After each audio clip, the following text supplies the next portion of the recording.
പഞ്ചഭൂതങ്ങളുടെ നാഥയായ ശ്രീ ആദിപരാശക്തി കുടികൊള്ളുന്ന മധ്യകേരളത്തിലെ വിശ്വപ്രസിദ്ധമായ ക്ഷേത്രമാണ് ശ്രീ ചോറ്റാനിക്കര ദേവീ ക്ഷേത്രം. ചോറ്റാനിക്കര അമ്മ എന്നറിയപ്പെടുന്ന ദേവിയെ മഹാലക്ഷ്മി ഭാവത്തിൽ മഹാവിഷ്ണുവിനൊപ്പമാണ് ഇവിടെ പ്രതിഷ്ഠ നടത്തിയിരിക്കുന്നത്. കൂടാതെ ഭദ്രകാളി സങ്കല്പത്തിലുള്ള മറ്റൊരു ക്ഷേത്രവും ഈ പ്രധാന ക്ഷേത്രത്തിന് താഴെയായിട്ടുണ്ട്. അതിനെ കീഴ്ക്കാവ് എന്നറിയപ്പെടുന്നു. ഭഗവതിക്കും മഹാവിഷ്ണുവിനും ഭദ്രകാളിക്കും തുല്യ പ്രാധാന്യമാണ് ഈ ക്ഷേത്രത്തിൽ ഉള്ളത്. ഇക്കാരണത്താലാണ് അമ്മേ നാരായണ, ദേവി നാരായണ, ലക്ഷ്മി നാരായണ, ഭദ്രേ നാരായണ എന്ന പ്രസിദ്ധ 4 നാമങ്ങൾ ഇവിടെ ഉടലെടുത്ത് ഈ 3 പ്രധാന ഭാവങ്ങളിൽ ഈ ക്ഷേത്രത്തിൽ ഭഗവതിയെ പ്രധാനമായും ആരാധിക്കുന്നത്.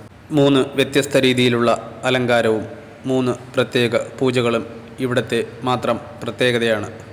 വെള്ളവസ്ത്രത്തിൽ പൊതിഞ്ഞ് വിദ്യാസ്വരൂപിണിയായ മഹാസരസ്വതിയായി പ്രഭാതത്തിലും, ചുവന്ന വസ്ത്രത്തിൽ പൊതിഞ്ഞ് ശ്രീഭദ്രകാളിയായി ഉച്ചയ്ക്കും, നീലവസ്ത്രത്തിൽ അലങ്കരിച്ച് ദുർഗാപരമേശ്വരിയായി വൈകുന്നേരവും ഇവിടെ ദേവിയെ ആരാധിച്ചു പോരുന്നു. കൂടാതെ സമ്പത്തിൻ്റെ ഭഗവതിയായ മഹാലക്ഷ്മിയായും ഇവിടെ ദേവിയെ ആരാധിക്കുന്നു. കീഴ്ക്കാവ് ദേവിയുടെ അടുത്തായി സ്ഥിതി ചെയ്യുന്ന ആൽമരങ്ങളാണ് നമ്മൾ ദൃശ്യത്തിൽ കാണുന്നത്. ക്ഷേത്രത്തിൽ ഇറങ്ങി പോകാനായിട്ട് ഒരുപാട് പടവുകളുണ്ട്. പടവുകൾ ഇറങ്ങി താഴേക്ക് ചെല്ലുന്ന വഴികളിൽ ഒരുപാട് പൂജാ സാധനങ്ങൾ വിൽക്കുന്ന കടകളും നമുക്ക് ദൃശ്യങ്ങളിൽ കാണുവാൻ സാധിക്കും. കീഴ്ക്കാവ് ഭദ്രകാളി നടയിലാണ് ഇവിടെ പ്രസിദ്ധമായ 12 പാത്രത്തിൽ ഗുരുതി എന്ന വഴിപാട് നടന്നു വരുന്നത്.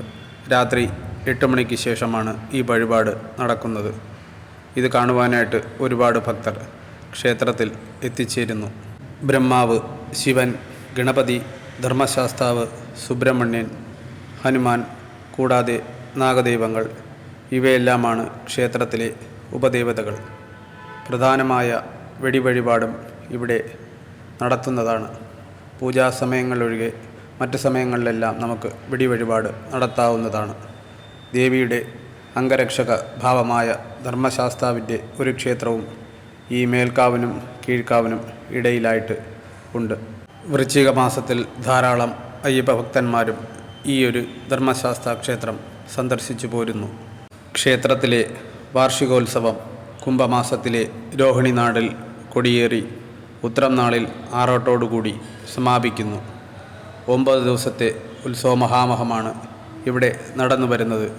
ഇതിനിടയിലായി വരുന്ന മകനക്ഷത്രവും പൂരനക്ഷത്രവും തൊഴിലുകളാണ് ഈ ക്ഷേത്രത്തിലെ പ്രധാന വിശേഷങ്ങൾ. ഒരു യുഗം തൊഴുതാലും തീരാത്ത മഹാദുരിതങ്ങൾ മകം തൊഴുതാൽ തീരുമെന്നത് തന്നെയാണ് വിശ്വാസം. അതിനാൽ മകം തൊഴിലിന് അത്രയേറെ പ്രാധാന്യം ഭക്തജനങ്ങൾ നൽകി വരുന്നു.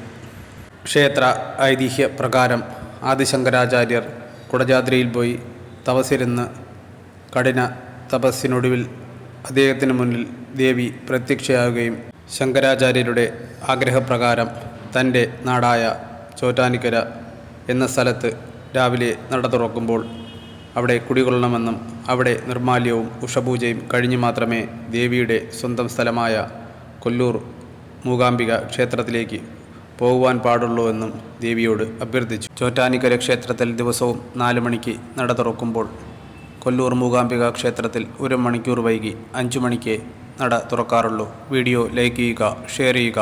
ദേവലോകം എന്ന ചാനൽ സബ്സ്ക്രൈബ് ചെയ്യുക.